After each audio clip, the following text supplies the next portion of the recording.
Wednesday, March 3rd. I'm Rim. I'm Scott. And this is Geeknights. Tonight, the great Mamoru Hosoda movie, Summer Wars.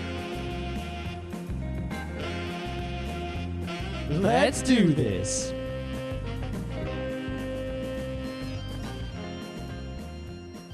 We're kind of on a roll here, anime show-wise. Are we really? We had that long, I don't know how we ended up just not doing Wednesday shows for so long, and suddenly we got like 2 in a row almost. Yeah, well, I think it's because we did a Tuesday, Wednesday week, right? Because those are the shows that we had all that unrelated stuff like snow and everything getting in the way. It's also weird because it's mostly like anime season right now for some reason. Like I watched every episode of Durara that is on Crunchyroll, and I finished Hokuto no Ken 1. I didn't realize I had like 150 something episodes of Hokuto no Ken. I didn't realize that like episode 100 something is actually the end, and then Hokuto no Ken 2 begins. I was unaware. Well, there's always like the movie, those terrible live actions. Yeah, and now I'm watching I watch Votom's episode 1. So see what I mean? While I'm waiting for more Durara. It's hard to Votom's feels kind of like it's got that gimmick with the eyes in the mechs. That's just for the toys. Yeah. But it feels kind of Gundam-y, but I know it goes way away from Gundam. At least the first episode is definitely Gundam-y because it's basically like, think about how every Gundam starts. Some guys are stealing a Gundam. Yep. Some guys are right? Except replace Gundam with girl in a suitcase. Well, that's Outlaw Star. Yeah. So all these, I realize it's something that a lot of these big sci-fi shows have in common, right? A typical trope is that they want to start in media res with some action, but you can't really get any action if you don't have some sort of, reason for a battle yet. So they can't do the battles right away. What they have to do... Unless they start in media res with the battle that they don't tell you why they're fighting. Or they explain it as it's going. I mean, Yamato sort of did that. Yamato did it with, the battle where Earth gets his ass kicked, and that's basically now the only hope left is, the Yamato, because all the other ships blew up, and they start with the losing battle. But that's episode 1. It's not a spoiler. Anyway, what they do is they start with, an operation, a single... operation of some pirates or some thieves, but an operation some sort of Navy SEAL operation, and then that operation unfolds into the greater picture. Usually because it goes wrong, something happens, and the main character is spurred on by whatever that operation was. Either they killed their mom or they killed Rusty. Yeah, it's basically there's some sort of mission that they begin with, and that mission unfolds into the rest of the show. And Votoms and Gundam Seed and Zeta Gundam, and they all do the same thing. We're on a mission. Yep. A mission from God. I think Ideon does a similar thing, Yeah. I haven't watched any more Votoms than you, so I don't really have anything to say about it. But you watched more than one episode? I watched 1.5 episodes. You watched half an episode more than me. You know what? I still don't think I know much more than what you know. No, I had to. He got away. I might have to rewatch the first episode and pay more attention. I was eating dinner at the same time. What really happened? The guy is part of a mission. He's like, I don't know what's going on, and you're all acting really shady. Well, what I didn't understand really was because I wasn't paying enough attention, there was some bigger picture stuff. Like he was fighting his own men, and there was a war, and who were they fighting against? And they sort of explained it, but I didn't read it. I wasn't looking at the subtitles. So. Well, what happened was he was out and he got picked up by this other unit. That unit was doing shady shit, basically robbing Fort Knox. And they're they tell him, yeah, just follow orders. No, he's a superior officer technically. Help us out with this mission. And then he's like, you guys are doing something shady. And they're basically, shut up and stand there and help us. And then he got tortured when he got caught by his own guys. Because his own guys are like, why'd you rob Fort Knox? And he's like, I don't know. And he really didn't know, but they didn't believe him. And, who could blame them? But why were they all tortured? That's not good. Yeah, clearly the quote-unquote good guys are actually the bad guys in Votoms. That's what I'm figuring, because you look and it's like, okay, there were guys who were traitors to the guys that he was originally with. And they're bad people. And they're bad people. And then the guys that he was originally with are all torturing him and not believing that he doesn't know anything when he doesn't know anything. Also bad people. So everyone that he was with is bad people. And it seems like whoever they were fighting the war against and are now declaring peace with must be the good guy. Later on, he ends up with a Venus Wars style kind of crew of people on a planet somewhere. That could be cool. Yeah, that's kind of what I'm waiting for because I felt this urge to watch There's a Venus lot of Wars freaking again. episodes. It's like 7 episodes per disc, and Yeah. there's like 8 discs. It's supposed to be like 50-something Well, episodes. Jess and Katsu watched like the whole thing in Wildwood. Because they're crazy, and Yeah. they didn't go to the beach, and they sat inside and watched. But I kept walking by the TV throughout the week and seeing, oh, that show looks kind of cool. What is it? They're like, Votoms. Hey, what are you watching now, Votoms? The only thing that makes me sad is like I'm really in a mood for these sci-fi space anime shows, and I'm running out. You know, I mean, there's still plenty to go, but they're not making more of these really at a rate. I can watch them faster than they make them. And then what do I do? You've at least got Legend of the Galactic Heroes. That's like this gigantic blob just waiting for you. That's the last one. And then just kill yourself. And then kill myself after I finish the last episode. But here's the trouble I have. The problem with anime right now is that what got almost everyone in our generation now into anime were these kinds of shows. Was it because it was anime? No. Or was it because it happened to be anime, but what it was space sci-fi or people getting cut up all bloody? It was awesome plots. It was, movies with these, intelligent plots that were as good as sci-fi books. But I'll submit that we even liked, at least when we were getting into anime, really dumb stuff that was still kind of sci-fi. Because we were also kids. Yeah, I mean, I thought Wind of Amnesia was deep. We were just smart kids, and now we look back, and some of the stuff was good, and some of it was bad. And we look back at the stuff that was Venus Wars. When I was a kid, was this great war tragedy. All right, I thought it was so serious business and awesome, and I think it still kind of is, except for the end with the tank. Yeah, but Emily and I finally finished Ghost in the Shell Standalone Complex again. Again, I was gonna say. Yeah, I've seen it twice, but even then, I kind of forgot a bunch of stuff that happens at the end. I mostly remember individual episodes. The overall plot is pretty much just Laughing Man, ha ha ha ha. Yeah, kind of. But something weird happens at the end, and I noticed all this stuff that now that I've seen Second Gig too, watching it in retrospect, it really just sets up Second Gig. Oh, yeah. In a big way. Definitely, I could definitely see it being one of those lieutenant situations. You watch it again, and now suddenly you see more on the second go. Only in the last episode. The last episode, the Major picks something up and looks at it. He's like, I know what that is now. And something weird happens to someone I can't spoil. And I think that is exactly what starts Second Gig. I got to watch the last episode again before we send the Netflix back. Alrighty. So, anime news. There actually is a tiny bit of anime manga news. Are you actually going to do a news? I was going to do a Geek Bite. Yeah, well, I'm going to do a news because, the Trigun movie's coming, and I got to admit, I'm actually really freaking excited about this. I'm not really freaking excited, but I want to watch it.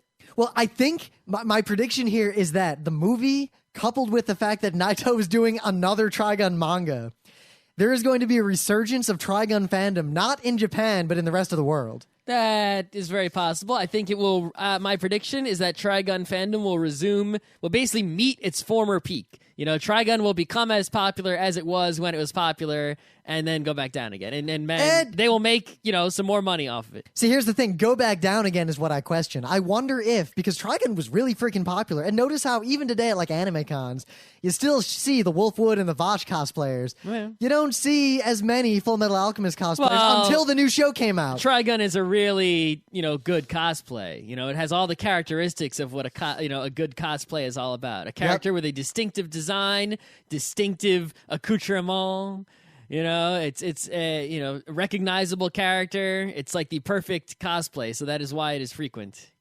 Yeah, but at the same time, I wonder if basically if the movie does really well, I would expect there to be another movie or an OAV or even another TV show at some point. I think this is going to be the chance because remember at Otakon when they were talking about how Trigun was very not popular in Japan and crazy popular in the rest of the world to the point that it made a lot of money because of the rest of the world. And remember the very specific thing he said, we are making the Trigun movie for Trigun fans, not anime fans, not Japanese fans, Trigun fans. I just hope that it is not like the manga, because even though I am a Trigun fan and the manga is terrible, there's no buts you know about what? it. Terrible isn't really the right word. Incomprehensible. I can't say it's terrible because I can't tell. I have no idea what's going on. Well, in the early volumes, you can sort of tell what's going on. But I have all the volumes. I should actually try to finish. Finish. It doesn't end. It just kind of loops. No, I don't know. It maybe just repeats 10 pages in a row. Would you even notice? I don't know. But yeah, there's going to be a little Trigun manga that's going to kind of build up to the April 24th opening of Trigun Badlands Rumble. Mm-hmm. And in case anyone doesn't know, the Trigun movie is basically the Cowboy Bebop movie. It takes place like after all the basic plot is set up in Trigun the TV show, but then before, stuff happens, before world-affecting stuff ruins everything. Yeah, I think that actually Trigun would probably do better with a movie more similar to the Escaflowne movie, where you take these characters in this world that everyone likes, and then you just tell a different story in it that has nothing to do with the main story and it's not in the same universe. It's hard to say because they're doing this whole Vosh versus Wolfwood thing with the movie, but all indications are that the movie is like the Cowboy Bebop movie. It's basically a standalone. You could just watch it having no idea. Well, it's got to be that. You can't make a movie if you don't do that. One Piece 6. That's the One Piece movies, as far as I know. I could be wrong, right? But as from what I understand, which is probably wrong, they are not actually episodes. That they are like compilations. So you could watch all the One Piece movies and not watch any One Piece TV show, and you would get the same thing. Is that wrong? Or do you have to watch the One Piece TV show and watch the movies in the correct spots? I've never seen one. I don't know if I ever plan to see one. Or are the One Piece movies side stories? I almost think I might like a One Piece movie, actually. Like, maybe I should just watch all of them, because the fight can't last more than an hour and a half. Exactly. There'll be fight scenes, but the fights won't take up the whole movie. It'll be, a contained story with a beginning, middle, and an end within the movie itself. And it'll have all the One Piece characters, and, I just wonder. Yeah, maybe we should watch one of these movies. Well, maybe we should watch like the first One Piece movie and the second one, and then we'll be able to tell from that. Because I've seen like 5 or 6 episodes of One Piece, and I've read 11 volumes. So if I watch the first 2 movies, that will probably give me a good idea. Along those lines, I feel like you realize I've never actually seen the Pokemon movie, not even the first one. I've never seen any Pokemon movie ever. I think we should watch the first Pokemon movie. The first one? Yeah, with Mewtwo and Mew, I think. Is that the one where Snorlax can't lift? It's gotta be. Is it? I don't know. I don't know. Someone tell me which one that was. That's the one I want to watch. Snorlax is helping everybody. Okay, are we good on this? Yeah, so that's, I guess, all the anime news in the world that matters. All right. I mean, if you're going to be at SakuraCon, I think they're going to premiere the Trigun movie there. Oh, really? That's cool. Yeah. They'd better have it at Otakon. Jesus. Mm-mm. So, there's a comic book that I read that's relatively new and hot. The first trade paperback came out, and I've talked about it on the internets and on Scott's Box, but I don't know if I've talked about it on Geeknights. And if I haven't, now I am. And if I have, it's good enough to be worth talking about twice. All right. It's called The Unwritten. It's published by Vertigo, and it's written by Mike Carey with art from Peter Gross. And basically what this comic is about is pretend that Harry Potter was written by a dude, right? That dude... So Harry grasps his wang and... No. That dude who wrote the author of Harry Potter disappeared mysteriously. No one knows where he is, right? All right. He has a son.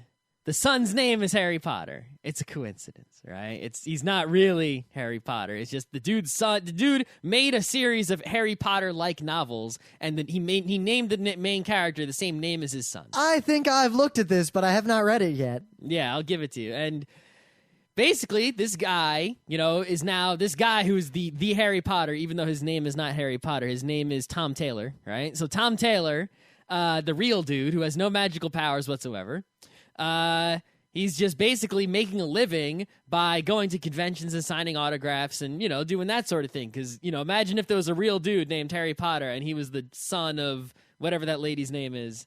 He would be like a famous people. J.K. Rowling? Yeah, if it was J.K. Rowling's son and his name was Harry Potter, people would be like, oh my gosh, woo! And he'd be able to sign autographs and conventions and make a living on his own without even doing anything talented whatsoever. Just like Will Wheaton. No! Okay. Ooh, okay. So, so this guy, right, is at a convention, a nerdy convention, and he's doing a panel, as people do. Yep. And some lady stands up in the audience, some girl, and she's just like, so she asks a question. She says, who are you? And he's like, Tom Taylor. What's, so she's like, no, really, like your social security number is actually the social security number of this person who died a long time ago. And he's like, he's just like, I don't know. Are you sure? And she presents all this evidence, and it's mad conspiracy theory evidence, but And he's just like, okay. And his agent basically hustles him out of there. All right. And the thing is, basically, you get the idea that, yeah, he really isn't Tom Taylor, but he doesn't know it. It's like he's an identity thief impersonating someone, but he didn't set it up. He thinks he's Tom Taylor. He has no idea that, right? So it's like, what the fuck is up? Oh, shit. And then there's some supernatural shit, and oh my gosh, and it's pretty cool. Is it a series or a one piece? It's a series. So I got the first trade, which has issues 1 through 5, I think. And then, they come out with issues and trades. So I'll almost definitely get the second trade. And this is, it's pretty amazing because, it's a very original story. I've never read a story quite like this. It's also high quality, very suspenseful, very good mystery with a good pacing of reveals, Urasawa. Tease cock motherfucker. And then, right, the art is high quality, and it's got lots of, it ties in heavily to literacy, literary works of the past and literary geography. Like, that's the, they're in London, so it's like, that's the building that was in Dickens something, and that's the building that, is in 1984. That's a very big part of it as well. So, it sort of, goes off like that. And I enjoy it, and if you're a comic reading person, you should read The Unwritten. God, this sounds so up our friend Scott Johnson's alley. Oh, yeah, it's almost painful. He's Scott a big Johnson fan of would like this book for sure. I think it's Book of Magic. Yeah, that's Neil Gaiman's Harry Potter. Yeah, that was out before Harry Potter. Yeah, but I have a feeling people who like one would like the other. I don't know. I get this impression. I don't know. I'm just basing that on almost nothing. Yeah. No, I'll give you the book. You can read it. But yeah, this is a high-quality new comic book. Go buy it at the store so that they don't cancel it and stop making new issues. Because that would be like, I mean, I'm not one of those people who goes crazy upset when they cancel something. But it's like, I need enough issues to come out so that they can tell me what the deal is. But I thought this wasn't a charity. It's not, but, buy it because it's awesome, not because you're, thinking charity of it.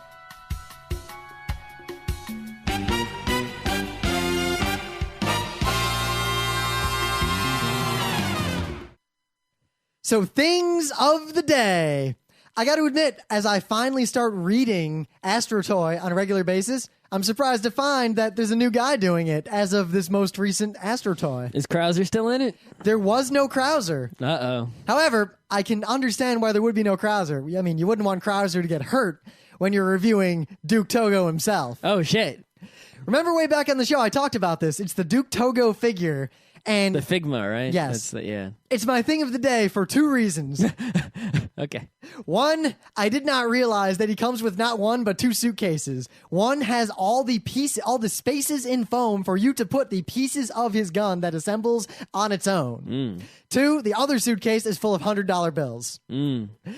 And the real reason, though, he only has 2 faces. They have like the multiple faces on these things, like smiling Yotsuba and sad Yotsuba, something like that. Maybe they have 4 faces.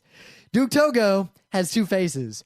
Normal Duke Togo and slightly sneering Duke Togo. It's a beautiful thing to behold. That's all I got. Yeah. Oh, Astro Toy under new management. Figma Deluxe, Golgo 13. Yeah, it's David Cabrera. Oh, man, that is really deluxe. Yeah, I told you. Look at that thing. Though I was surprised to find out that room in the set that was like a hotel room with an exhausted hooker and a window. Papercraft, not plastic. Oh, wow. He talks a lot about how he basically could not... Oh, no, he did something funny. Look, Golgo 13's riding on some weird moe. I didn't say he didn't do anything funny. I said there was no Krauser. That's true. There's no Krauser. He does have the speech bubble, though. He does. Apparently, there are 2 different versions of double exclamation point.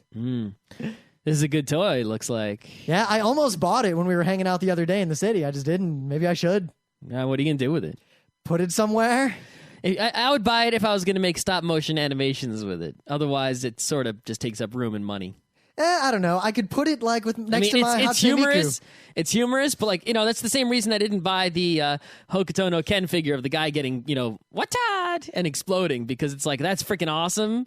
And it's a great conversation piece, but what am I going to do with it? Well, my new policies, look around the studio. I have the Jigen, because I think he's awesome, just kind of there. I got my little Hatsune Miku. I got my Lupin. I don't really have that much else. I only have like the super high quality, very, very good figures in like key places around the house. The same way a Welcome to My Country Home person is going to have the Welcome to My Country Home device. All my toys are still in plastic bags on the floor of my bedroom, except for the Gundam models. You see, I had a day of reckoning when we moved. I actually went through all my little figures and put all the ones that weren't totally awesome away. Maybe what I'll do is I'll take out all the ones that I really just couldn't bear to get rid of and put them somewhere, and all the other ones I'll give away at conventions or something. Giving them away. Or Anime Boston swap meet. Oh, shit, I forgot. My God. After the thing of the day, we'll discuss that a little bit more. So, I saw this video. It was all over the internets today. You've probably seen it already, but in case you haven't, now you have. Well, they haven't. They don't know what it is yet. They will soon. The title of the video is Everyday Looper, Less Ramens. And I don't think it's about ramen, the food, though it might be. It's in French. I have no idea what he's saying. The words were something about eating something. Really? Yeah. Oh, shit. That's about the extent. That makes it even more awesome. That's about the extent of my knowledge of French. But basically, this is French kid. He looks, younger than us, but older than a punk kid. He might be Quebecois. Yeah, you're right. Damn. Anyway. The accent was kind of funny. It was kind of like a Senor God. Regardless, he has an iPhone just like me, and he's got this, just like you, just like me, and it's hooked up. He's got some plug hooked up to his headphone hole with some wires coming out. I got to figure out what that is so I can get it. And he's got this app called Everyday Looper. And basically, all this program does, it gives you 4 loops, right? And you can make music with it. So you can be like, you record on the first loop and you go, doom, doom, ch, doom, doom, ch, doom, all right? And then you record in the second loop, you're whistling, right? And then you got them both playing at once, so that's, and basically it allows you to do on the fly, music sampling and creation. And then it even gives you ways to like save the file and get it out of the phone. It actually has a web server you can use to visit the web server in the phone and get the file out, which is pretty neat. Anyway, so he, in this YouTube video, he makes live in the video a pretty awesome song. So awesome that his video is passed all around the internet. And it was so awesome, I paid $5 for this app because it's that awesome. One thing I can say, and I think you'll agree, he makes it look like it's really easy to do this.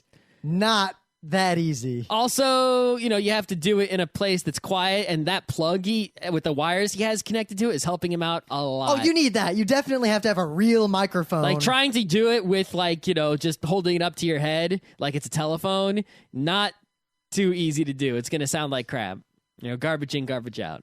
So the Meta Minute. We remember. Before we forget. Okay. It's coming up on con season. We try to avoid talking about conventions. It's weird. The con the season is usually heavy August. This year, it's like equal. It's like March, August. Well, March, April, August, because it's over the March, April squishiness. Well, because remember, we used to go to what? Well, we had Katsucon in February.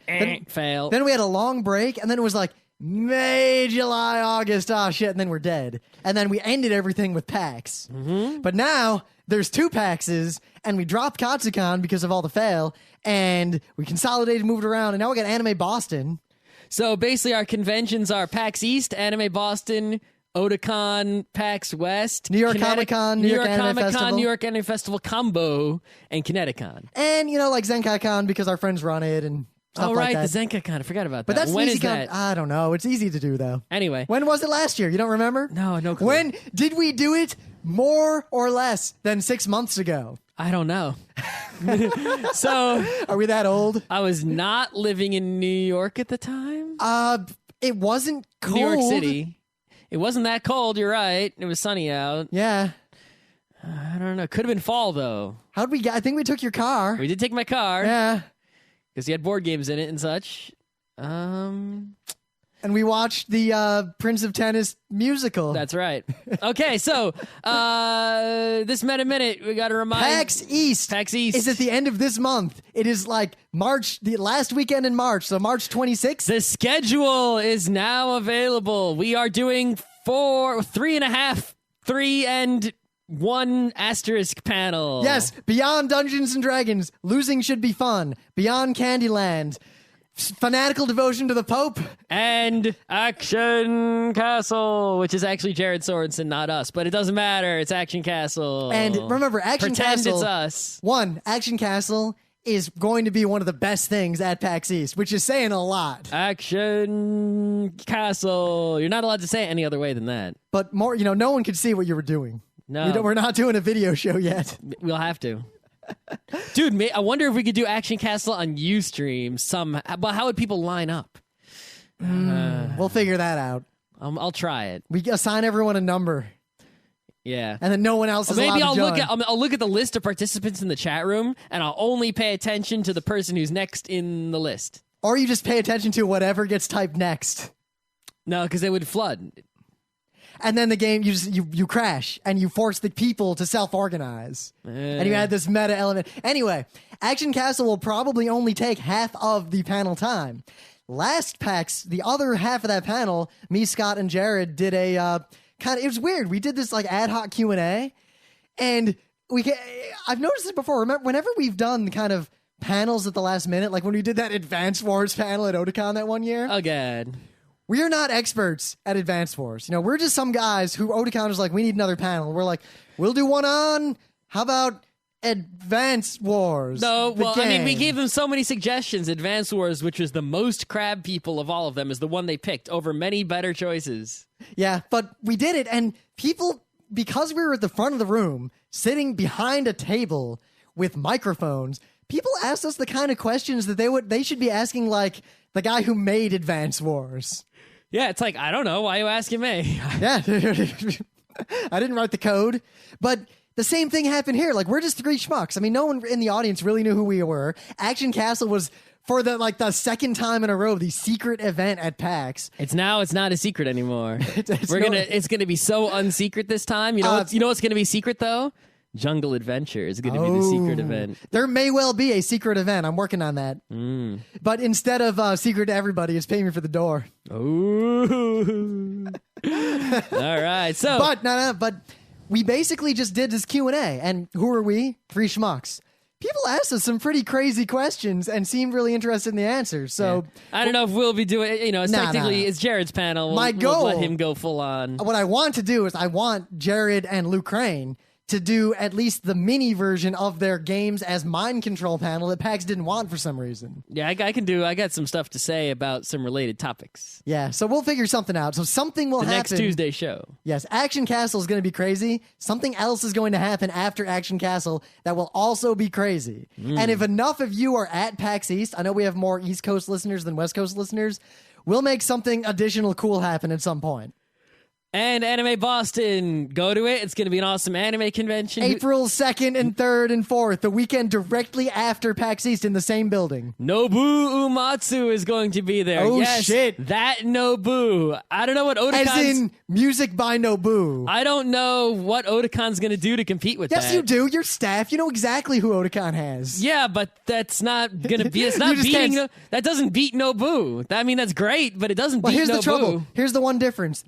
If it's someone like Yoko Kanno, like when Otakon had Yoko Kanno way back... That beats Nobu. Yoko Kanno is both crazy amazing in the Nobu sense and can perform herself. Yep. I don't believe Nobu is going to perform. That's correct. He's going to talk. It doesn't matter. Now, maybe he's going to bring... I don't know this part. They don't tell us lowly staffers this. I don't know. Maybe he's going to have an orchestra. The thing is, right, Nobu is such a great composer. I imagine he has the ability to play instruments. Yeah, he's got... Most composers can play the piano okay.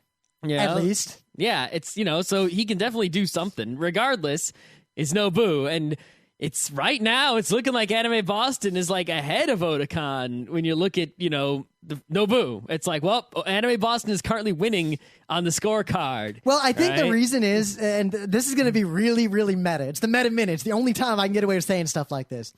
Otakon way back used to give panelists and like people who did stuff weird special treatment, like most cons do. I mean, most cons, if you're a panelist, they give you something. Otakon kind of stopped doing that over the years. Like, we have to actually wait in lines and do all the same stuff normal people do at Otakon. Anime Boston, we kind of don't.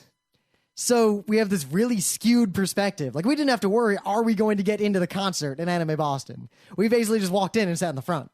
I don't know if we were supposed to. We didn't sit in the front. We sat in the middle. We sat in the front-ish of like that middle area. Yeah. We didn't stand in that crazy line. That's true. We didn't stand in the line. We just walked in, and we happened to walk in, and we sat at the empty seats. We didn't go to a reserved seating area. We just didn't wait in line. Yeah, but and there's other stuff like that. I think we might have a skewed perception. So I'd take anything we say about comparisons between Otakon and Anime Boston. Oh, you're saying that because Anime Boston gives more perks, with a grain of salt, that we may be biased towards Anime Boston. Yes, that might be true. Because we see Otakon. Also, because Anime Boston goes late with the hotel space. Yes, there's more Anime Boston, and they also had a gaming room in there, so it's like.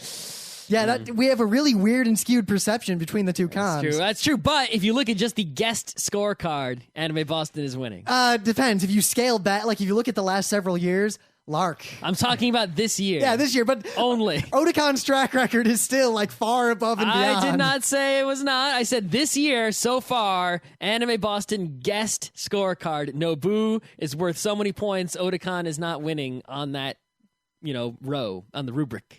Yep. The other factor, I didn't even think about this, the hotel fact, because my favorite cons way back in the day used to be the hotel cons like Asen and Katsucon, because they went all night and crazy stuff happened at night. All night long. Yeah. And Otakon was always weird. That was the con where, the fire alarm went off and we all had to leave at 2 a.m. Everybody out. Of course, at the same time, I have not been kicked out of Otakon at the end of Otakon for like 3 years running because I'm an old man and I go to bed. That's right. So, I don't know, but Anime Boston is going to be freaking awesome. PAX East is going to be freaking awesome. And we're doing like 4 or 5 panels/events at Anime Boston. So. And remember, I didn't know this.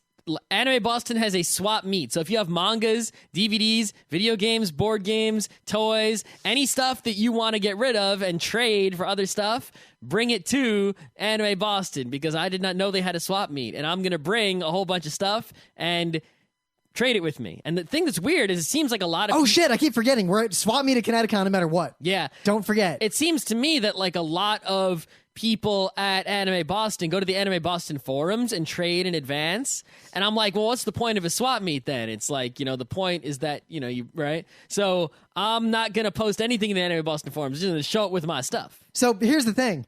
Should we cosplay for that? Because I have a mission for all of you out there. If you show up to this swap meet dressed as either sand people with a little, something to like a little robe or something to put your stuff on. Oh, yeah, sand people are, and Jawa's like, yeah. Yeah. Anyway, or if you dress as the shopkeeper from Secret of Mana. Or a shopkeeper from any video game. I don't know. I think Secret of Mana. I could dress as old man. I could be like... Nah. Take anyone you want. Take anyone you want. Except Europa. Dude, has anyone ever cosplayed as old man? I've never seen it. If you get 2 people to cosplay as the Fires... Oh my God. Or one step further, you take it fully meta. You dress up as old man pimp with hot lady fire. Oh, much snap. like the old Poke Pimp. So if I dress up as old man pimp, who's going to be hot lady fires? We know enough hot ladies. We need 2 hot lady fires that want to get pimped by me. I'll be the Moblin. You'll be the Moblin. You could be called Grumble Grumble. Grumble Grumble Grumble. You could have the 2 fires also. We would share the fires. Man, it's total aside meta. Emily's playing, she's playing Final Fantasy, Zelda 3, one of the last. The Super Nintendo Zelda. Yeah, the Link to the Past, one of the last kind of old school Zeldas. Mm-hmm. She had never played Zelda 1. She did not know that Grumble Grumble is literally solved by a stereotypical piece of meat on a bone. I showed her a picture of that meat, and I was like, that is the item in the game. That is fucking awesome. I love that meat. I love the fact that if you use it, it does something independent of Grumble Grumble. Kind of, not really. Octorox will go walk and kind of stand over it. Yeah, but not really. It's not as strong as it, it's not like a magnet, that's like super strong. It's just it just kind of suggests to them to walk that. It'd be really useful, except who doesn't go after it? Any dangerous bad guy. Those fucking knights. No dangerous bad guy. Yeah, it'd be useful on the knights because they would all crowd around it. You just put a bomb on it. But boom. No, they just turn left right into me. I would just be like, meat bomb. Boom, I win. But meat bomb. Meat bomb tricks knights into... Dude, that's a great comic. You put down a meat, you show a blue knight walking over to it, then he picks up the meat and this like blue bomb pops out of it. Boom! And then it hits him in the front or it hits him in the back because, you can't hit I just had this... I think my brain just went 4chan for a second. I picture Dodongo saying something bad in meat. That was like 10 things mashed together. Dude, you can make a series of comics like Link Gets Tricky with the meat bomb trick. And you show Link like sitting around the corner going... You know, that reminds me? Yeah. Wonder if High Space is still there. Oh my gosh. I haven't checked that in forever. Going to High Space. All right, pausing the show.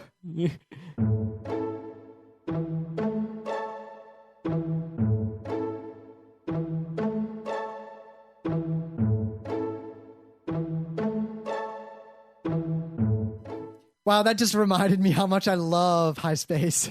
Yeah. It hasn't updated in years. It hasn't updated since 07. Does not understand why people enjoy Old Man Attack. Did setting up system of security with fire shooting, yet people still try Old Man Attack. This hurts Old Man's feelings. Wants to know the secret. After all, the secret I reveal is only right. I am to pop cap, you are ass. More like show no to your maker. Bitch, I am what?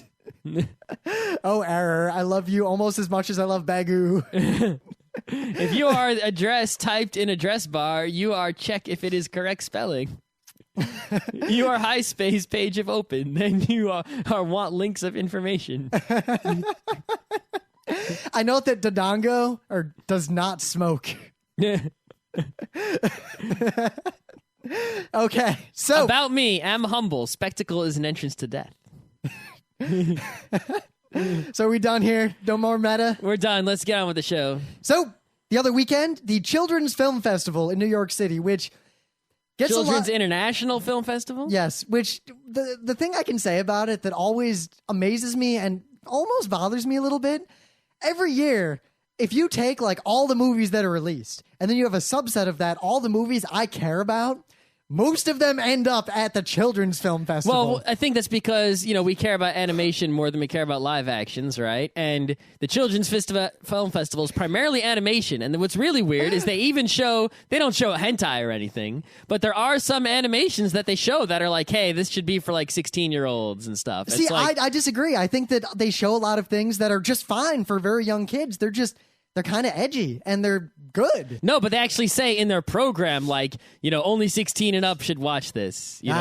So the other thing is that they show very few live action things, but those are for children. So I guess it is a children's film festival technically, but maybe they should, I don't know, may just give up and make it an animation film festival. I don't know. But like you misspoke before, I think we need a children's film festival too. No, we don't. And when did I misspeak? You said festival instead of festival. When did I say that? And all I could picture was Hokuto Hirakuretsu Ken. I didn't say that. I don't remember saying it at least. You said festival. Okay.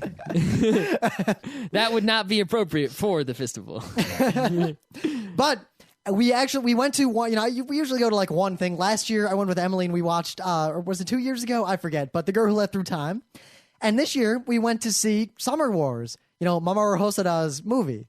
The same guy who directed Girl Who Let Through Time. But this time Mamoru Hosoda was there. So yeah, we're really good at showing up at anime movies when the director's there in New York City. That seems to happen quite often. What's up with that? And also, every time we show up, all the same people are also there. I know, like Aaron's there. Yeah, all the ninja consultants show up. Pete Tara's there. It's like the New York anime community is like these same people, and they just always show up to every New York anime event. And we're just like, hey, I know you. What's up? Yep. I don't want to review like the dinner gala afterward, though they had really good cookies. They had the pizza. They got pizza from across the street. It was fucking awesome. Oh my God. When I went downstairs, I'm like, oh wow, this gala is just pizza. Seriously? But then I ate the pizza. That was some of the best pizza ever. Yeah. And the place was directly across the street, so I know exactly where it is. So now I can go there, and it's on the subway home. So I can actually stop, get pizza on the way home, get back on the subway, and go home. But the only thing I want to say about the whole like gala and actually talking to him, I mean, Emily talked to him kind of at length. And when they did the Q&A after the movie, he was very unlike a lot of other anime directors I've seen answering questions. He was so like, I'm a normal guy. It was almost disconcerting. Yeah, he was just a really normal and friendly guy. He didn't give like strange answers. He didn't go, he wasn't like Ikuhara with all of his, well, I couldn't tell you why Toga did that because I'm not Toga, so you'd have to ask him. Yeah, I mean, Satoshi Kon was also sort of a normal, friendly guy, but, he still had a little bit of that, artistness to him. Here's the thing, and we realize this, and I want to somehow tap this for anime conventions when we ask questions at panels. the film festival for children had a lot of like 5-year-olds asking questions. Yep. As opposed to, you know, bigger events where it's adults. It was about like, I would say, and if you looked at the demographics of people asking questions, it was like 40% children, 40% otaku, and 20%, you know, others like adults who brought, you know, parents or, you know, whatever. There's something about little kids to where they ask the direct, obvious question that no adult ever thinks to ask, but yet everyone wants to know the answer to. And but half the time, their little kid brains just ask questions that don't... It's not like they're dumb questions. It's that it's not a question. It was a bunch of random words that this kid strung together. Yeah. It's like half the kids ask these fucking great questions. Like why did you call him Love Machine? And then I felt really stupid when he answered the question. Yeah, it's like, whoa, that's a great freaking question, little kid. And then the next kid will come up and be like, so in King Cosma Technology... Something like literally, that's what the kid will just put a bunch of words and proper nouns from the movie together, and then he'll be like, or they'll preface their question with this big global statement, like, in light of the fact that you were technologying and there was a lot of something in the movie, so yeah. And then they wouldn't actually ask a question, and the translator would be like, I'm pretty sure the translator was saying to him, yeah, the kid didn't actually ask a question, say something about Kim Cosma. Yeah, right? So, and the thing is, the translator was pretty great. I forget, I should have talked to her to be like, hey, give me your card so we can call you when we need a good translator. Yeah. I'm pretty sure Pete Terra got some information from her. Yeah, I hope so, right? Anyway. But I don't want to get it. Let's talk about the movie. Yes, the movie, Summer Wars. And I can't stress this enough. We're not going to spoil anything till the very end of the show. Then we'll, have a spoiler line. Are you going to spoil it? We don't even really need to spoil it at all. Not really. We'll see. If there's a spoiler line, I think there's a couple of things I want to spoil at the very end. But don't even bother listening to this review. Just go see the movie. It's an anime movie. There aren't that many. That are good, even. Or that are in America legit. Also, I want to point out, this is a Madhouse production. Satoshi Kon's doing Madhouse. Hosoda's doing Madhouse. Madhouse is like get on top of the anime world right now, basically. Yep, and Hosoda, not that they weren't before. Look at Hosoda. He came out of the same kind of, he's not one of those people who like director. He's key animator, director. Well, I mean, key animator is not in betweener, It's like key animator is basically you are the real animator doing the real animation work. You're drawing all the most important pictures.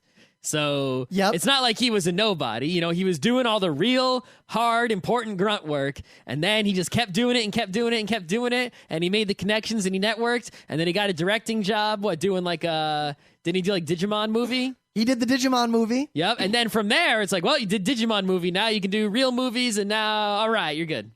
Yep, and for anyone who doesn't know, he actually, he did The Girl Left Through Time. Yep. He also did Super Flat Monogram, which you can just find that like on YouTube. It's a short.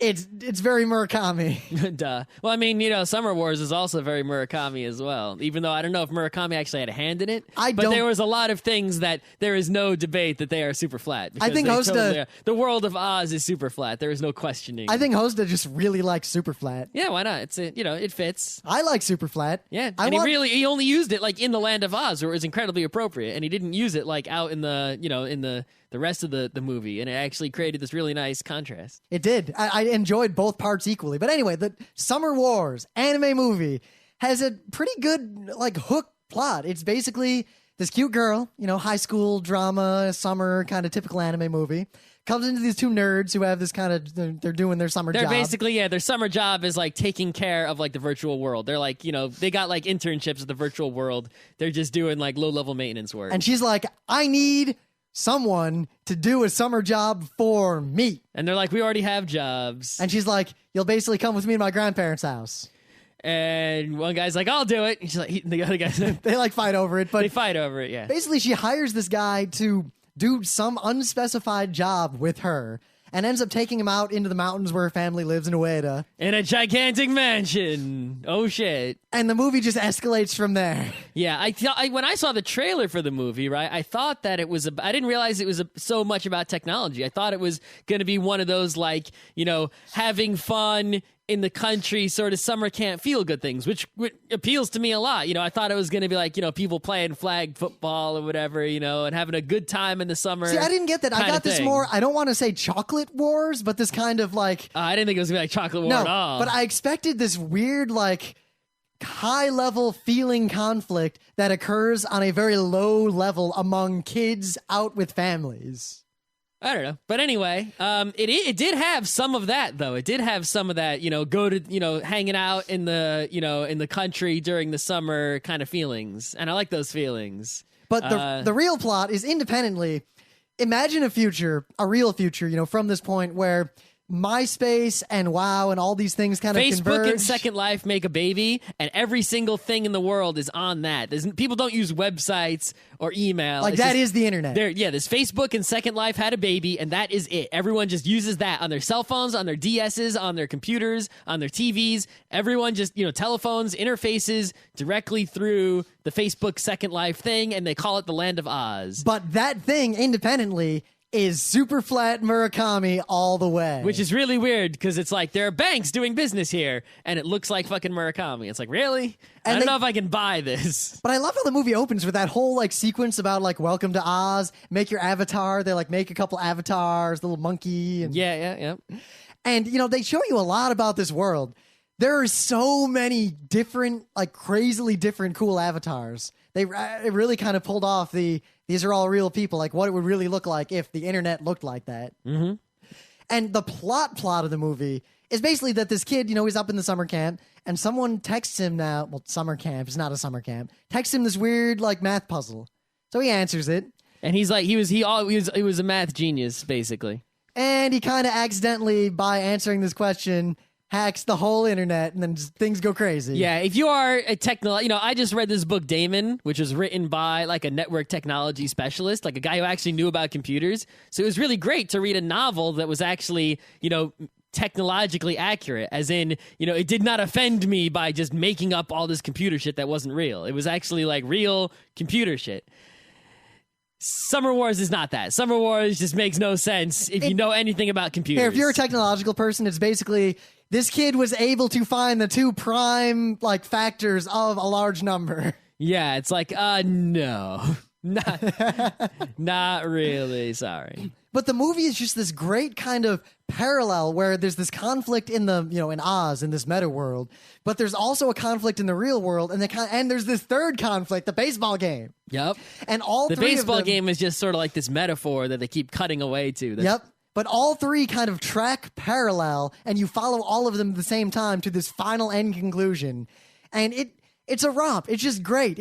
It's crazy fun to watch this movie. It's a whole lot of fun. And, it's got something for pretty much, like, everybody. Like, if you're a serious, like, if you're looking, it doesn't have too much romance, I guess. It only has a tiny bit. The thing is, the romance it has is, I think, really good. It's all right. And it's got, it's got, like, some serious parts. It's got a lot of stuff for kids. It's got a lot of, like, thoughtful things. It's got really good animation. And the characters are all really high quality. There are a million characters, and every one of them is very fleshed out and very iconic. Yeah, and they're all, they're cool. It's like you like them, you either like or dislike the ones you're supposed to like or dislike in the correct proportions almost right away. They're not like, oh, who cares about these people? It's like you care about pretty much all of them. And even the ones that you might not care strongly about, positively or negatively, they at least, have something to them, so they stand out. They're not just like faceless, bland, might as well be a stick figure. What I like is there's a lot of atmosphere around, like, the family house where they're staying, and how the family is still like they're a modern family, but they're so, like, proud of their ancient Japanese heritage, and they're like the retainers of the family name, and they make a big deal about that. Yeah, but it's like, it's surprising that this is, I guess nominally, Japanese, like they're acting like a Japanese family would. It's really similar to the way my family is, Oh, they're hanging out in the house. All the ladies are in the kitchen cooking, and all the dudes are watching the sports in the other room. It's just like my family is when there's some sort of family get together. Of course, there's the whole weird dichotomy later where, like, all the guys and some of the girls are basically planning the war. And meanwhile, all the more level-headed members of the family are just like, what the fuck is up with those guys? While they're, like, chopping carrots in the kitchen and doing all the normal stuff. Yep. But it's hard to say which character I like the most because King Cosmo just kind of... Yeah, I know. It's like King Cosmo, even though he basically never wins anything. If they make like this, imagine if like, you know, you're watching Fist of the North Star and they built up Kenshiro and it's like, oh shit. And they show you Kenshiro killing like everybody. And then episode 2, Kenshiro just never gets a break Whenever again. he has to fight a real bad guy, it doesn't work out.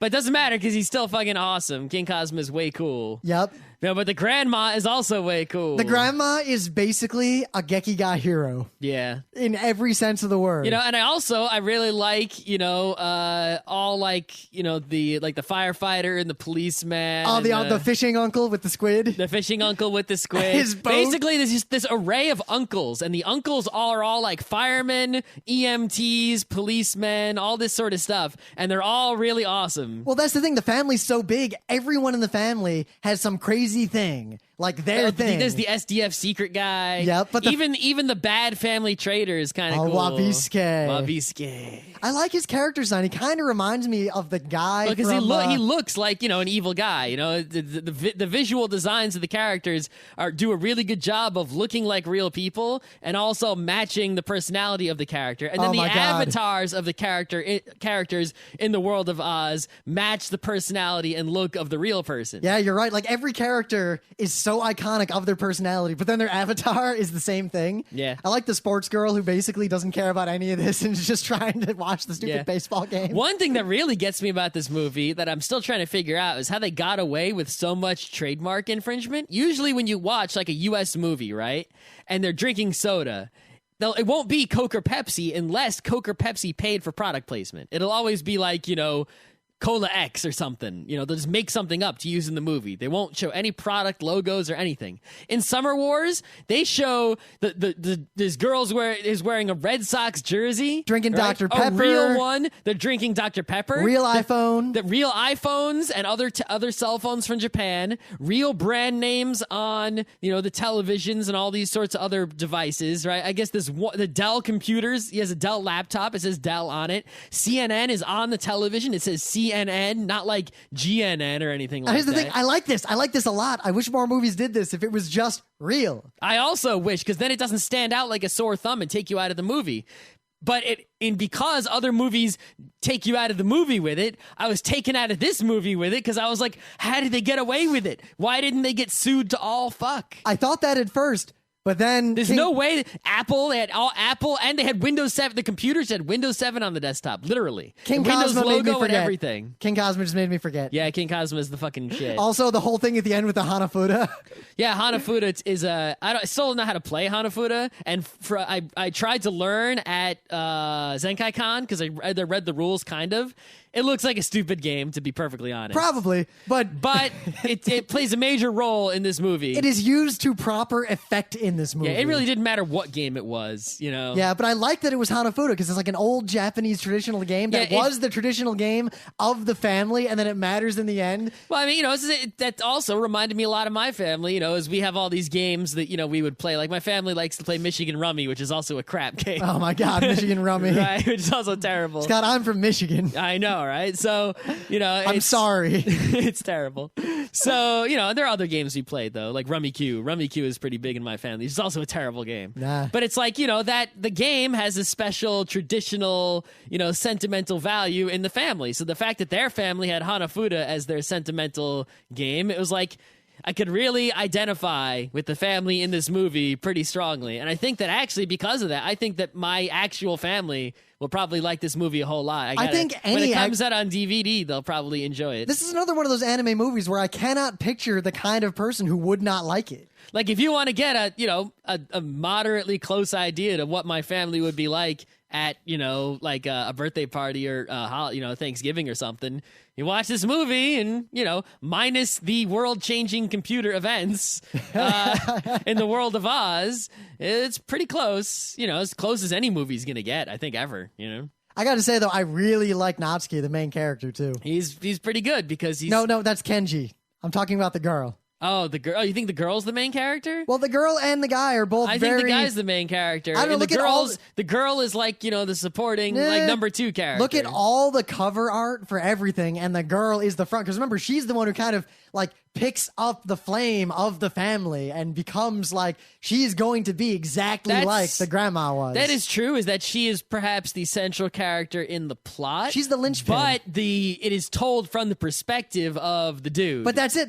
And he has more screen time, and I guess he has a larger role in the how the events turn out. See, I feel like the story is not about him because he doesn't really grow or change much as a character. No, it's not. It's just, but what it is like you're coming into this family, right? But you're not in the family. So he serves as, the outsider to the family that you can latch onto and also be the outsider to the family and learn about the family of character, Yep, it really, the film really catches the idea, like the way you feel if you're staying with someone's crazy family and you don't really know any of them. Yeah, it's like if I just made a movie of my family, but it was from my perspective, right? You wouldn't really learn anything because I know all these people. But if you made the film from Rim's perspective coming over to Thanksgiving, it would be like, oh, I'm learning who Grandma is. Oh, I'm learning who, Aunt Cheryl is. I think she's the main character because you look at her and look at what happens. Even Wabisuke isn't really the main character. No, Wabisuke is not even close to the main character. But he's important. But he's basically just like a conflict item, really. Now, what I would say is that look at what the history of the family, not spoiling anything, and what had happened, 10 years ago and all that business, and look at like the whole history of Sakai, the grandma, and how she ended up and who she was at the end, and you see that the exact same process is happening for Natsuki. Oh, of course. Like these events are what are making her exactly like her grandma, a badass. When the grandma baddest ass. When the grandma pulls out that friggin' telephone naginata. Oh, that too. And tries to kill, not to spoil anything. Yeah, I think the telephone scene was even more badass, though. Another thing is that the emotions of the people are very realistic. It's not melodramatic like, say, Leiji Matsumoto movies are. Nope. Everyone had very realistic, real-world emotions. Yep, they cry when it's appropriate to cry. At the appropriate amount and type of crying, the appropriate, amount and type of anger. Everything was, it was maybe slightly exaggerated because it is an animated, movie, but, it wasn't, it was very... realistic, I think, in that sense. And thus, it felt good to watch. Plus, the animation is just beautiful. Well, it's a Madhouse movie. But I mean... with full, Japanese anime movie monies from a high-quality studio. So, it's pretty much like, Satoshi Kon movie level of animation. Yep, but especially all the fights and things in the Super Flat World are just really, really well done. Oh, they're so... And the other thing is that they used a lot of... obviously they use computers to animate most of the, movie, as any anime these days. But the World of Oz is like computer generated, but it's supposed to be because it's, the computer world. And outside the World of Oz, you can't really, if there is computer animation, you can't tell it. It's all, 2D animated style. So it works really awesomely. Yep. Plus, the movie kind of just escalates and escalates and escalates. There are like 4 square bosses. That is the one flaw I saw in it, and it's sort of kept square bossing too much. I felt like they should have... They needed one less square boss. Yeah, they needed 1 or 2 less square bosses, and then it would have been, and just drag, sort of extend the conflicts. But at the same time, look at how bosses. It worked out with the first square boss, the castle thing they do, right? Yep. It's like, oh, that'll take care of this. And then it all, what happens after that? And it's like this frantic action in the virtual world, frantic action of all the people doing the thing in the virtual world, in the real world. And then the thing that broke it all, it cuts back to the guy in the real world, just really slowly kind of like, I don't want to be doing this. There, job done. That guy, that jerk. Yeah.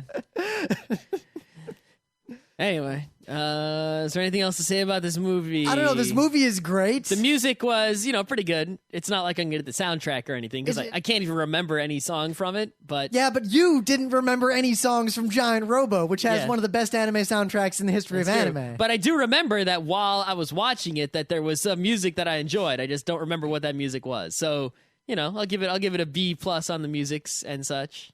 I will admit, Natsuki's avatar, because everyone has their avatar, is crazily cute. I like the guy who's the dumpling. I like that one too, but I think hers and King Cosma are the best ones. Yeah, well, King Cosma is, King Cosma is that character where he's not ultimately, deep or super important. He's just like wicked cool. He's there for the kids, but he's just So awesome. It's just like, all right, let's just make some character that's just fucking so awesome. Halstead was kind of like that too with all the kids. Like he answered something about what character he liked the most, and the kid was kind of like, oh, and he was like, I should have just said King Cosmo. Yeah, because they were like, director of this movie, what was your favorite character? I think the grandma was my favorite character. Mom, maybe I should have said King Cosmo. Yay! It's like, because King Cosmo is just so fucking awesome. So I got to admit, God. I also really like Love Machine's character design. He looks like he has a great character design. I didn't really like the character. Nah.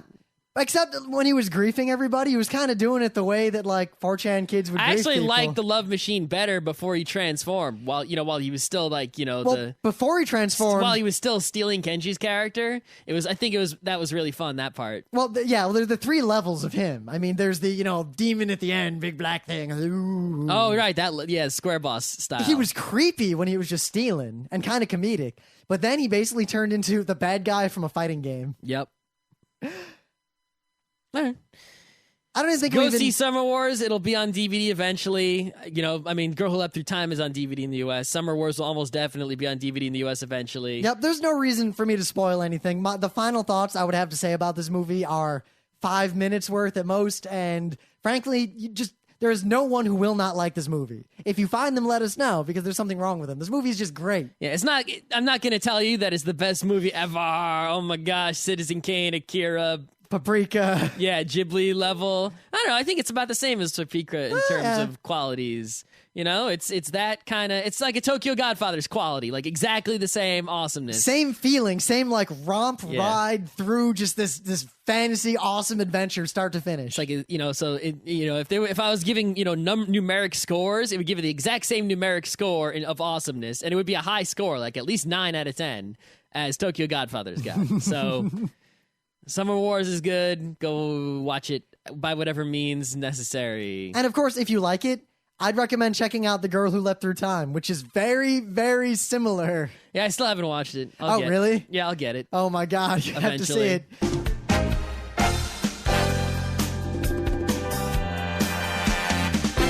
This has been Geeknights with Rim and Scott. Special thanks to DJ Pretzel for the opening music, Kat Lee for web design, and Brando K for the logos. Be sure to visit our website at frontrowcrew.com for show notes, discussion, news, and more. Remember, Geeknights is not 1, but 4 different shows. Sci-Tech Mondays, Gaming Tuesdays, Anime Comic Wednesdays, and Indiscriminate Thursdays. Geeknights is distributed under a Creative Commons Attribution 3.0 license. Geeknights is recorded live with no studio and no audience. But unlike those other late shows, it's actually recorded at night.